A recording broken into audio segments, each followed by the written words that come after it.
ਉਹਨਾਂ ਦੇ ਉੱਤੇ ਗੋਲੀ ਚਲਾਈ ਗਈ, ਬੇਦੋਸ਼ੇ ਲੋਕ ਮਾਰੇ ਗਏ। ਉਹਨਾਂ ਨੂੰ ਸਾਡੇ ਮੋਰਚੇ ਦਾ ਫੈਸਲਾ ਹੋਇਆ ਕਿ ਅੱਜ ਇੱਥੇ ਚੱਲ ਰਹੇ ਮੋਰਚੇ ਦੇ ਵਿੱਚ ਉਹਨਾਂ ਨੂੰ ਸ਼ਰਧਾਂਜਲੀ ਅਰਪਿਤ ਕੀਤੀ ਜਾਏ ਔਰ ਉਹ ਸ਼ਰਧਾਂਜਲੀ ਅਰਪਿਤ ਅੱਜ ਅਸੀਂ ਇੱਥੇ ਕੈਂਡਲ ਮਾਰਚ ਕੀਤਾ ਹੈ।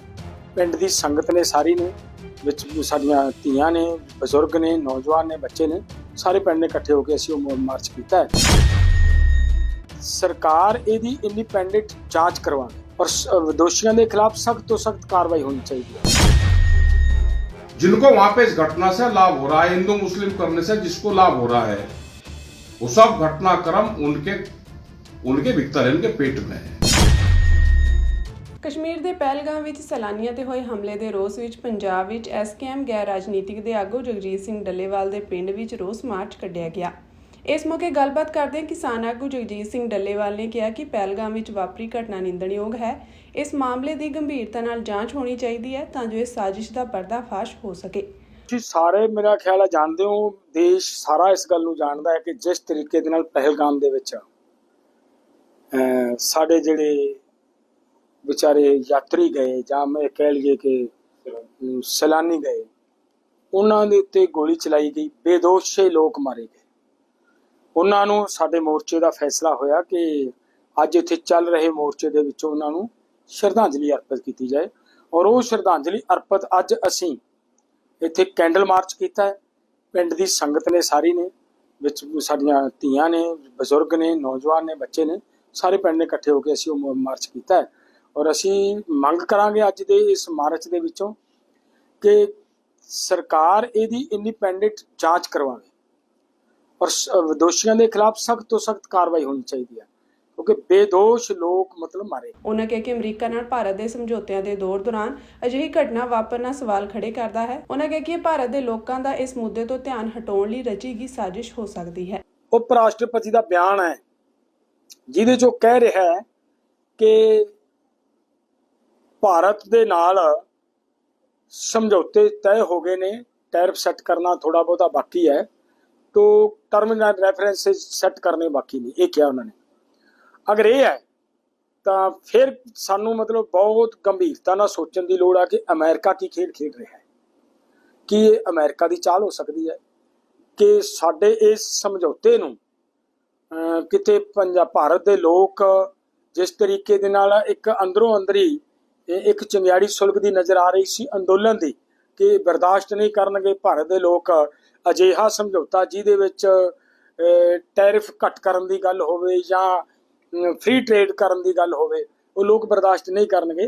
एग्रीकल्चर प्रोडक्ट्स बाहर तो आने वो भारत के लोग किसी कीमत ते बर्दाश्त नहीं करनगे।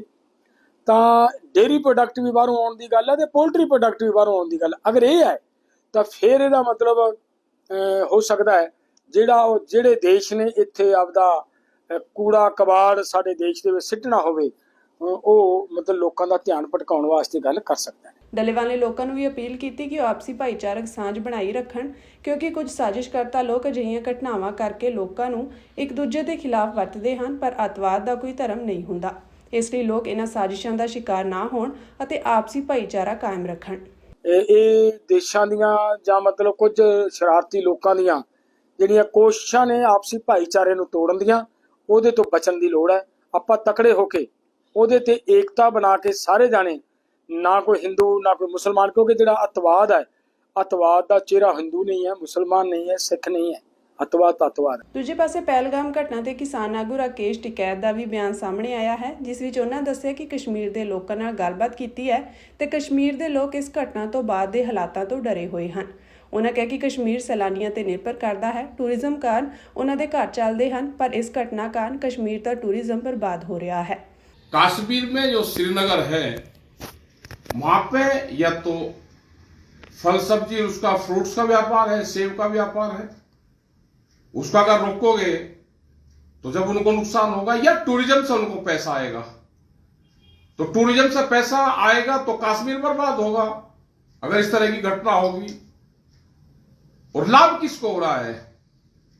पूरा चैनल, पूरे मीडिया, पूरे वो सब एक तरफा दिखा रहे हैं। पता सबको है, जिसको भी इससे लाभ है सवाल उसके पेट में है।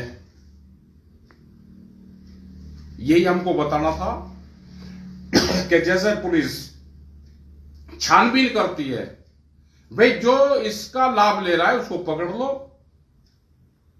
एक बार पकड़ लो, नहीं इस तरह की घटनाएं फिर होंगी। वो सारा बता देगा कि उसके गैंग में कौन कौन शामिल है। ज्यादा किसी का नाम लेंगे फिर कहेंगे तो उनका नाम लग रिलेटेड। जिनको वहां पे इस घटना से लाभ हो रहा है, हिंदू मुस्लिम करने से जिसको लाभ हो रहा है, वो सब घटनाक्रम उनके भीतर है, उनके पेट में है। हम आगे वापसी वन से दिल्ली में पहुंच लिए हम भी, लेकिन पूरा कश्मीर बर्बाद हो गया। वे लोग रो रहे हैं, उन लोगों के फोन आते हैं। ਉਹਨਾਂ ਬਿਨਾਂ ਕਿਸੇ ਦਾ ਨਾਂ ਲੈ ਕਿਹਾ ਕਿ ਇਸ ਘਟਨਾ ਪਿੱਛੇ ਉਹ ਲੋਕ ਹਨ ਜੋ ਹਿੰਦੂ ਮੁਸਲਿਮ ਦੇ ਨਾਂ ਤੇ ਸਰਕਾਰ ਚਲਾਉਂਦੇ ਹਨ। ਕਸ਼ਮੀਰ ਦੇ ਲੋਕਾਂ ਦਾ ਇਸ ਵਿੱਚ ਕੋਈ ਫਾਇਦਾ ਨਹੀਂ ਬਲਕਿ ਨੁਕਸਾਨ ਹੀ ਹੈ, ਕਿਉਂਕਿ ਉਹ ਪੂਰੀ ਤਰ੍ਹਾਂ ਸੈਲਾਨੀਆਂ ਤੇ ਨਿਰਭਰ ਕਰਦੇ ਹਨ ਤੇ ਅਜਿਹਾ ਕਰਕੇ ਉਹ ਆਪਣਾ ਨੁਕਸਾਨ ਕਦੇ ਵੀ ਨਹੀਂ ਕਰਨਗੇ। हमारे गांव में किसी का अगर कत्ल होता है तो पुलिस सबसे पहले उन लोगों को पकड़ती है, पूछताछ करती है जिनको उस कत्ल से, उस आदमी से फायदा होता है। कत्ल होने के बाद किसी रंडवे का आदमी का कत्ल होगा तो जमीन किस पर जाएगी? जमीन जाएगी उसके भाइयों पे, उसके चाचा पे, जो उसके नजदीक होगा उसका।